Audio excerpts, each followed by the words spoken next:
Good afternoon. I'm Simon Canning. I'm the news editor of AdNews, and with us today we have Peter Field, who is joining us on this webinar. He's the author of the ADMA paper, The Link Between Creativity and Effectiveness, and he's found some fascinating insights over looking through the winners of this year's ADMA Awards, understanding just where the connection is between the ideas and the thinking and some of the sheer brilliance of work, and whether it actually works for clients. It's a fascinating paper. It's the second time that ADMA has presented this paper, and it's the second time that Peter has gone through and made a lot of sense of some very challenging data that has come out of the awards. So Peter, I'd like to welcome you to the webinar and hand over to you to bring us through some of your initial findings from the paper. Sarah, thanks very much. Love to. Okay, so we just have to make the technology work and then I'll get rolling. So I'm going to be talking to you for about 20 minutes and then Simon and I will take some Q&A at the end of it. So I'm just going to take you through the kind of core of the findings. So the report will be published later this month. There's a lot more material in it than I'm going to be able to take you through in the next 20 minutes, but I'm just going to give you the core stuff. So here we're looking back not just at this year's winners, but last year's winners as well. So we're combining the two data sets over the 2 years. And we've got now a pretty impressive, and as you know, every year it's growing, but it's already pretty impressive. It's going to get better as time goes by. So we're able to add in new data and explore in more depth. But here we're looking at around 460 campaigns, which is pretty good. Most of those are commercial campaigns seeking to generate profit there for commercial brands, but there's a growing body of not-for-profits. And of course this year we have the all-star Dumb Ways to Die not-for-profit campaign appearing in that smaller group of 55. Now the only thing that I will raise up front, because it's going to be really important to the findings, is that about 70% of these case studies cover periods of about 6 months or less. So they're relatively short-term evaluations. And 6 months, as we're going to see, is a very critical cut-off point because different things dominate effectiveness over periods of less than 6 months than dominate effectiveness over periods of more than 6 months. And we'll come back to that again. Those of you who read the report last year will be familiar with this.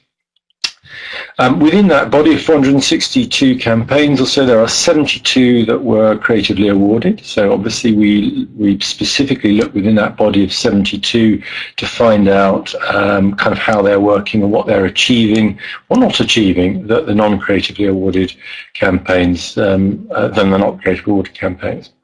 There's about a similar number of those that also picked up effectiveness awards, and clearly we're obviously looking at the overlap to a considerable degree. We're really looking here to mine where and how both creativity and effectiveness overlap, and I'll talk quite a bit about that. So there are 25 over this 2-year period that awarded both creativity and effectiveness awards, and in the report those are the ones that are zeroed in for specific mention, because those are the ones that I think we can learn most from, the ones that harnessed creativity for effectiveness. Okay, so let's get started. If I can make this again. So the first and most obvious thing to look at is the overlap between the creative awards and the effectiveness awards. And here what I've done is I've given a bronze a point of 1, a score of 1, silver 2, and gold 3. And I've done that for both effectiveness and creativity awards. And you can see the really strong link between whether a particular case study, particular campaign picked up a creative award and whether it picked up an effectiveness award. So those who scored more than 2, that's the equivalent of 1 gold prize or a silver and a bronze in creative awards, those campaigns, the right-hand bar, had a much higher average effectiveness award score. They scored 2.6 than, say, those that won no creative awards, who only picked up 0.2. So there's evidence of a strong correlation between the two there. And of course, the creative awards and the effectiveness awards are essentially given blind to one another. The judges of each of those don't know what each other is giving. So it's a fairly good indication. But of course, those are awards.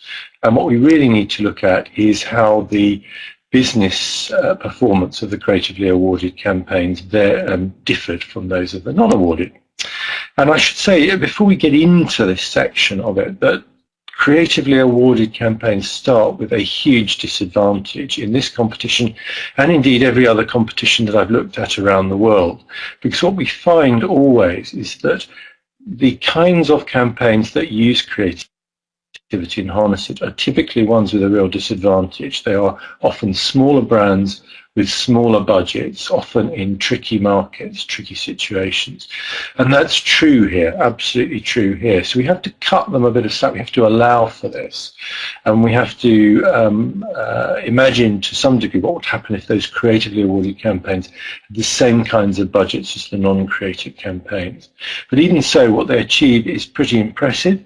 But it would be even more impressive if we were able to give them a level playing field in terms of budget. So let's get into the findings. And I think the most useful thing to start with is how creativity actually drives effectiveness. And so we're going to look here at how it changes brands, how it builds brands. So what we've got here, and you'll see a number of charts where I've done this, is we're going to look at the uplift that creativity brings to a particular metric. So that is the difference between what the creatively awarded campaigns achieved on that metric and what the non-creatively awarded ones achieved. So you can see in this chart that really what creativity is doing for the brands that benefit from it is what you might call brand profile. We huge build on awareness, uplift to awareness, huge uplift across image, fame, and the perceived quality. I'll come back to that in just a second. What creativity doesn't seem to do so much is those more detailed things like the detail of differentiation, commitment. I'll talk about that later. That's not really an important negative there. And trust. That is not what creativity is about. Creativity is really about getting noticed, getting the brand noticed and talked about. And the metric of all of these that I think is most interesting and most useful is the fame metric. Because we know from both from last year and from other studies that I've done is that fame is the primary modus operandi of creativity. And fame is about buzz, word of mouth. It's about getting that campaign talked about. And so what you see here, we'll look at this in more detail in just a second, is that highly creative campaigns generate a lot more buzz. And through doing that, they have huge impacts on awareness. But also, because the brands that everyone are talking about tend to be ones that people have more respect and perceive as being better, it has a halo effect across quality and image in general. So these are really important factors for a brand for reasons I'll come back to in just a second. So think profile. When you think creativity, think raising the profile, getting the brand talked about. Let's look specifically at fame, and this is the first kind of warning we have, that creativity is something that plays out over time. We can't expect highly creative campaigns to deliver all of their goodies within the first few months, because fame specifically is the modus operandi of creativity, takes time to build. So if you look at the uplift, that fame metric that comes through in the first 6 months, it's pretty muted. It's only about 5%. But if we look at that smaller body of campaigns, third or so of campaigns that were measured over more than 6 months, you can see that the fame effect has really built by then. So it's a massive uplift. And this is very common with other databases that I've looked at. This is an extremely common factor. Fame is like a train that gets rolling. It takes time to get rolling, but once it gets rolling, that brand becomes a real highly talked about kind of talking point. And that has huge commercial benefits, as we're going to see for the brand. So that's the first reason why. There are many other reasons that are in the report why. What the general pattern we find is that creativity's impact on business effects grows over time. So what we're looking at here is, again, the uplift, comparing creative and non-creative campaigns, to the number of business effects that we observe, by which I mean the number of those campaigns observed any one of the 6 or 7 or so business effects, but at the topmost level. So these are very significant effects. We're not looking at lesser levels. So how many of these campaigns, what proportion of campaigns reported a big uplift in these effects. So you can see that really for the first 6 months of a campaign's life, highly creative campaigns don't actually result in an uplift in business effects. In fact, if you were judging those campaigns purely on standard business metrics, market share growth, penetration growth, volume growth, and so on, you might form the conclusion that other campaigns you've seen around in the past that weren't creative actually had done rather better. And that's true. That's a very common finding across lots of data sets. The problem with reaching those early conclusions is that you make a mistake, essentially. You miss out on the long-term benefits of creativity. Because at around about the 6-month mark, creatively awarded campaigns start to power ahead in terms of results. And if we were able to look at it a year out or even 2 years out, then you would see that accelerating ahead. And these creative campaigns become dramatically more effective over time, and hugely more effective. So you can see that cusp point of 6 months, and that is bound up in the way that creativity works. It works on emotions. It makes people more emotionally responsive and enthusiastic about brands, and that is interlinked with why they choose to talk about them. And those of you who have studied neuroscience will know that building those emotional connections with brands simply takes time. They don't come overnight. I, in the report, refer to Daniel Kahneman's book, and I would urge you all to read Daniel Kahneman's book, Thinking Fast and Slow, if you want to know more about why and how this kind of stimulus might work over the longer term and take longer to work. So we have this picture then of the most creative campaigns coming in slow, building over time, and 6 months out starting to really dominate effectiveness and becoming much more effective. And let's just look at that in slightly more detail here.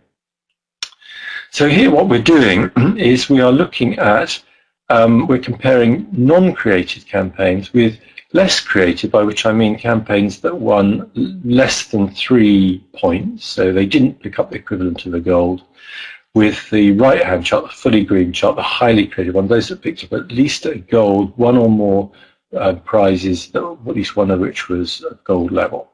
So 3 points or more is what I'm saying there. So you can see over the short term, non-creative campaigns win out over all levels of creativity, less and more highly creative. So if you make your judgment about effectiveness within a 6-month period, you will come to the conclusion that non-creative campaigns were the most effective. If, on the other hand, you... Sorry, just had a slight glitch there. If, on the other hand, you come to the conclusion that you should judge effectiveness over more than 6 months, you can see how already the less creative campaigns have become as effective as the non-creative campaigns, but it's the highly creative campaigns that are the ones that are really launching ahead and really going extremely powerfully. So we've got a huge uplift. We've got about a 50% uplift in the average number of business effects reported by those most highly creative campaigns 6 months in. And that is going to be hugely important to the success of that brand, and that just grows over time. Let's just keep moving if we can. Okay, so sorry, slight glitch with the charts. Here we go. So creativity over time, let's just dissect that, because what I've just observed is that creativity in general increases business effects over time, but the pattern is slightly more subtle, slightly more nuanced than that. So what we're looking at here is the individual metrics, the most important metrics that drive that. And we can see that many of these metrics in the first 6 months don't report any growth. The one that does, modestly, is price sensitivity, and that's really, really important to understanding the value of creativity. Because as time goes by, the one metric that grows most powerfully for creatively awarded campaigns is the impact on pricing. And of course, what we see is there are two things that drive the profitability of brands and of companies, and that is the volume they sell and of the margins they make on it. And if we can influence price sensitivity, we can have an impact on margins. So you'll see that actually, and of course we have to here again aim off for the fact that highly creative campaigns have smaller budgets than the non-creative campaigns. So we're not looking at a level playing field here. So the volume uplifts are actually underplayed by this, but the impact on price sensitivity is huge. And again, this is a common finding with other databases. And the way to achieve that is jointly through driving new customer acquisition, but also keeping existing customers more happy to a degree. It does have an impact on retention, but as you'll read in the report, that actually is not particularly important to effectiveness. The key thing here is that creativity helps drive new consumers to the brand.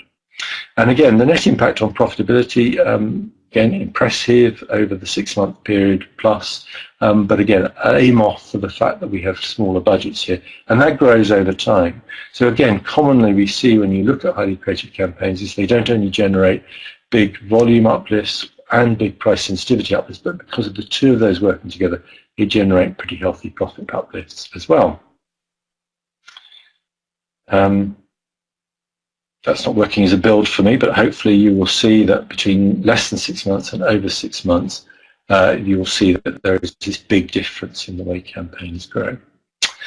Okay, worth looking briefly at some of the intermediate behaviours, because an enormous number of the campaigns that we're looking at here, particularly in this most recent year, the 2013 case studies, were targeting social media or web traffic. This has become a big objective for campaigns. And actually creativity doesn't, in the short term, drive that very strongly. What creativity can do for you is to massively enhance response behaviour. So if you have a response strand to your campaign, and this is going to be very important for a reason I'll come back to in a minute.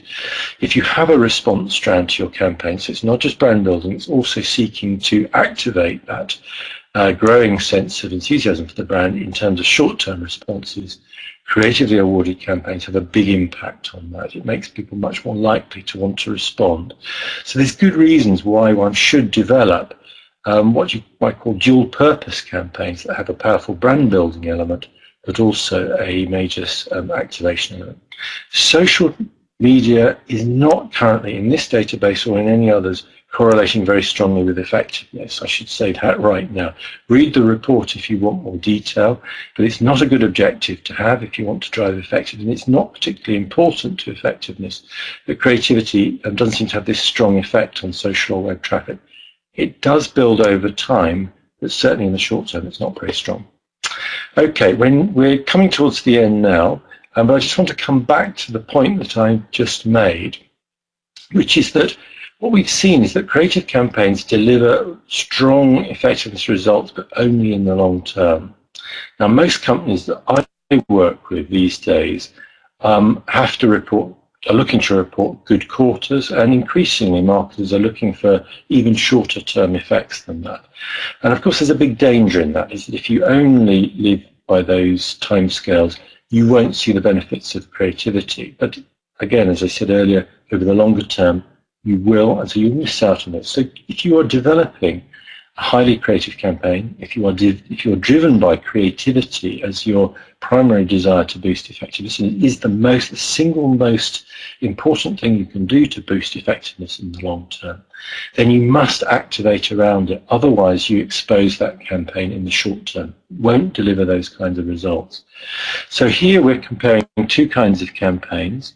Those that only had a brand building element, so they were only doing brand building job, with those that were building the brand plus short-term activation, were trying to drive sales. So they had both strands, both of those approaches in play in that campaign.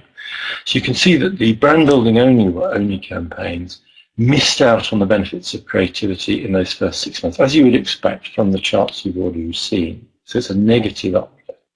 Whereas those that harnessed creativity to build the brand, but they also exploited that with an activation strand. They were able to exploit the benefits of creativity as it gradually built.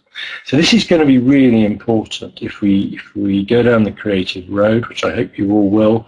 Very, very important to effectiveness. If you go down the creative road, you must activate around it. Otherwise, people will be looking at that campaign for the first 3 months or so and say, hey, look, it's not really driving effectiveness like other campaigns we've run. So please bear that in mind. It is possible to extract powerful results out of creative campaigns in those early months, but only if you activate around them.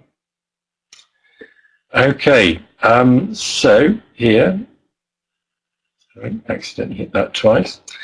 Here we're then just going to look at not-for-profit cases. There is more detail on not-for-profit cases in the report, but we have a smaller number of them. As you saw earlier, we only have about 55 or so, jumping around a bit.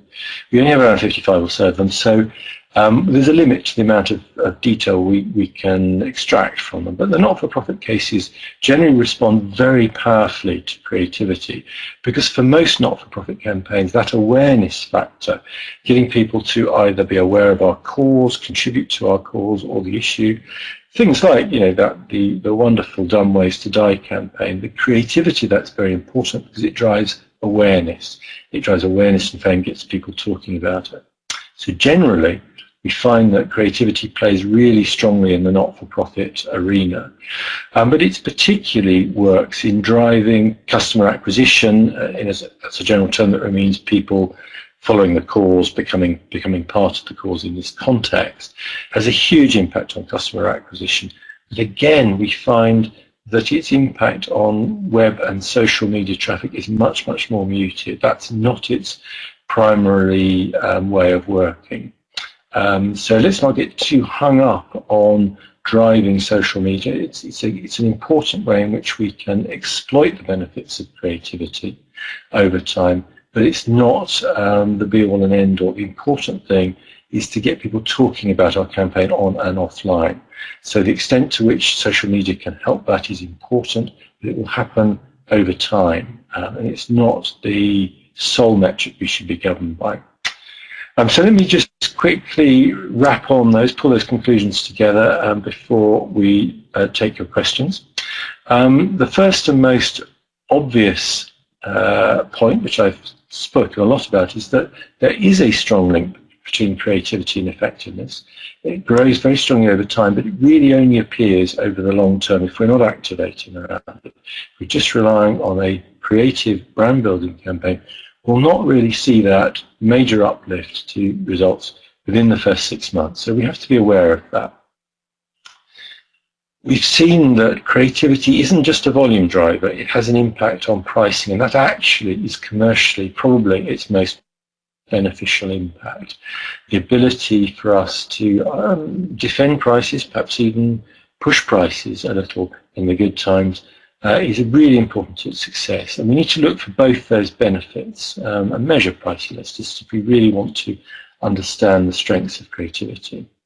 If we only focus on short-term results, if all we're looking for is quarterly results, or even in the era of big data, and this is quite scary for creativity, if we judge success in the very short term, over seconds or minutes, as big data might encourage us to do, we're going to be prejudiced against creativity. That is not its strong time frame. It takes time to deliver all its power. So be aware of that. It's the single most important threat to creativity there is.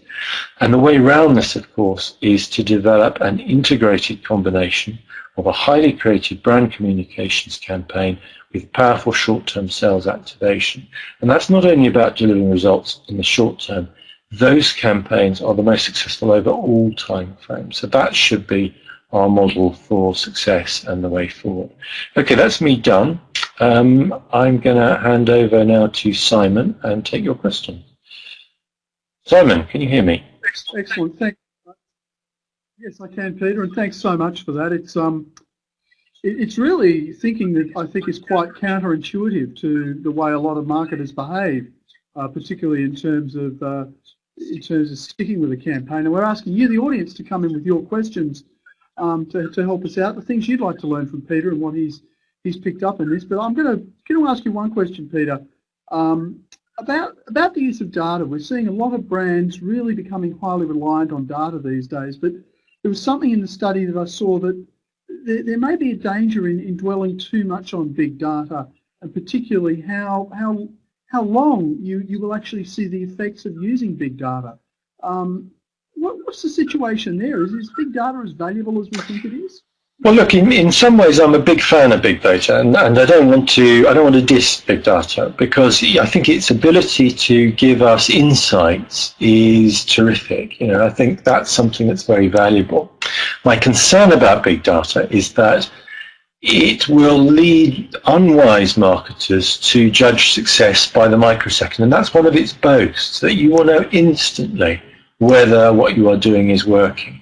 And that I fundamentally question the wisdom of. I think that is a recipe for disaster for brands, because the kinds of communications that you will seek to develop as a brand that work in those time frames they tend to be very rational. They're certainly not going to be creative ones. They're those blunt, direct, offer and news and information type approaches. That's what drives success in those kind of time frames. And my big worry is that will erode the profitability of brands, because it tends to exacerbate price sensitivity. So that's my big worry about big data. Ask some questions, folks. Another area we see is a real focus on trying to target communities and target consumers in a particular way.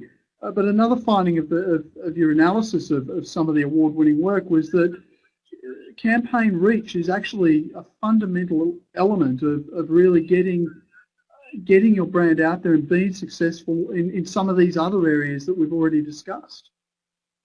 How do you see that the importance of campaign reach? Absolutely. Now, I spoke briefly in my presentation about fame and about getting brands talked about. And what we learned from this, and there's more of this in the report, is that, fame is about reach. It's about getting a brand in front of more people. And what we see in the analysis is that those media channels that have the biggest reach have the biggest contribution to business effects and also to brand building. So I think this whole micro-targeting mentality that we're getting into at the moment is seductive but dangerous. Actually, the most successful, the most powerful campaigns are the ones that reach out to all potential participants in the brand, customers if you're commercial, the interested if you're a non-commercial brand. It's really important to constantly reach out and bring people into your brand. There's a great book by an Australian academic, How Brands Grow, Byron Sharp. He talks a lot in his book about the need to build penetration and bring consumers into the brand. And I absolutely would echo that. This database strongly suggests that that's what we should be doing. So micro-targeting is not a recipe for long-term growth. It can deliver you some good short-term results as a kind of way of activating. It can be quite useful, but it's not a way to build a brand in the long term. You need reach, very definitely.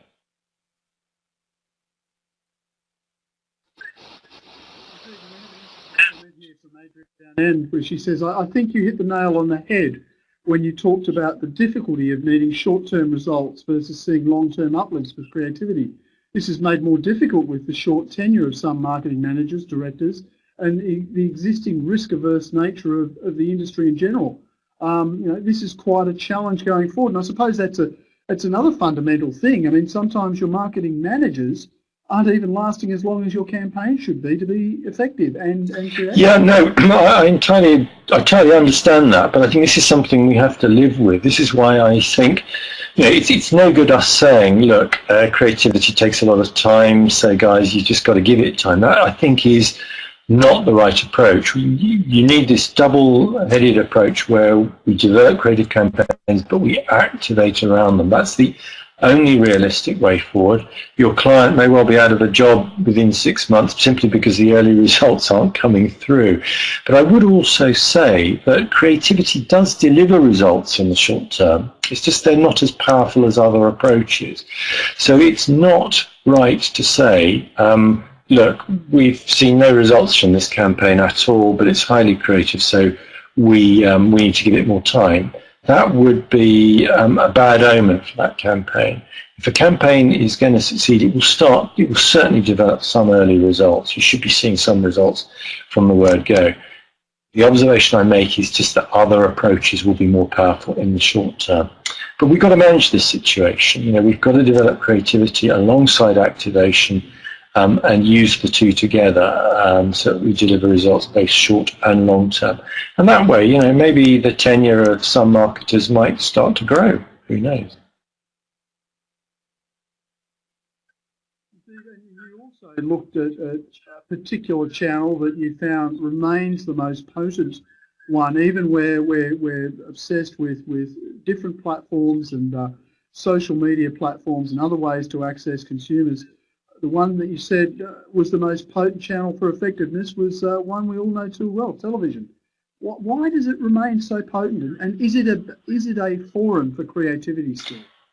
Very interesting question, Simon. I mean, I find this not just in this database in Australia, but in European data I look at as well, that TV remains a very potent medium, and I think it's for two reasons. One is its reach, which is very broad.